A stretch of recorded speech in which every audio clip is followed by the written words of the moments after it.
ಅತ್ತೆ,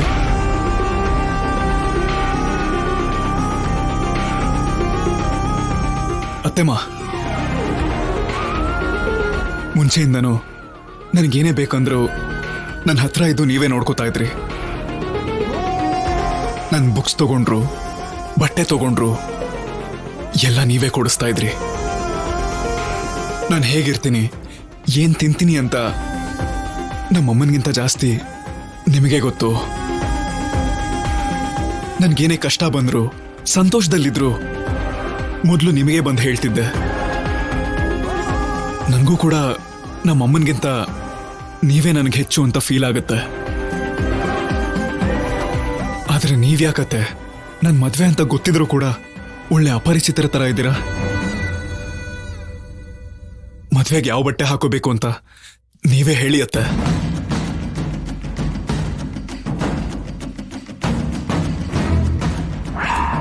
ಸೀನುಗೆ ನೀನು ಅಂದ್ರೆ ಎಷ್ಟಿಷ್ಟ ಅನ್ನೋದು ನಿನಗೆ ಗೊತ್ತಿಲ್ವಾ?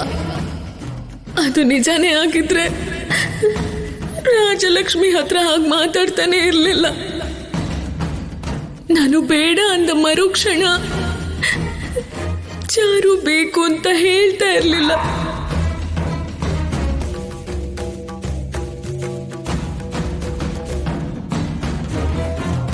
ಅತ್ತೆಮ್ಮ, ನನ್ ಮೇಲೆ ಕೋಪನಾ?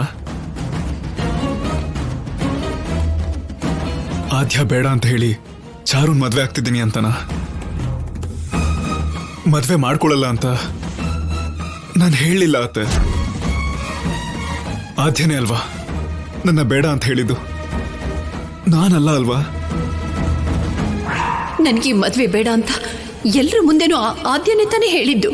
ಹಾಗೆ ಹೇಳೋದಕ್ಕೆ ಕಾರಣ ಮಾವ ಅಂದ್ರೆ ಆದ್ಯಂಗೆ ಇಷ್ಟ ಇಲ್ಲ ಅನ್ನೋದಲ್ಲ, ಮಾವಂಗೆ ಆದ್ಯ ಅಂದ್ರೆ ಇಷ್ಟ ಇಲ್ಲ ಅನ್ನೋದಕ್ಕೆ. ಸೀನುಗೆ ಆದ್ಯ ಇಷ್ಟ ಇಲ್ವಾ? ಹೌದಮ್ಮ, ಅದೇ ಮಾತನ್ನ ಮಾವ ನನ್ನ ಹತ್ರ ಹೇಳ್ದ.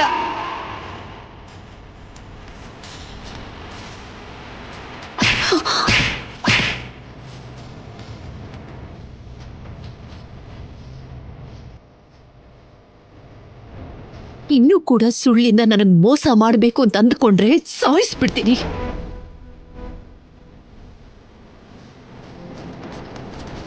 ಏನು? ಏನದು? ಆದ್ಯ ಬೇಡ ಅಂತ ಹೇಳಿದ್ಲ?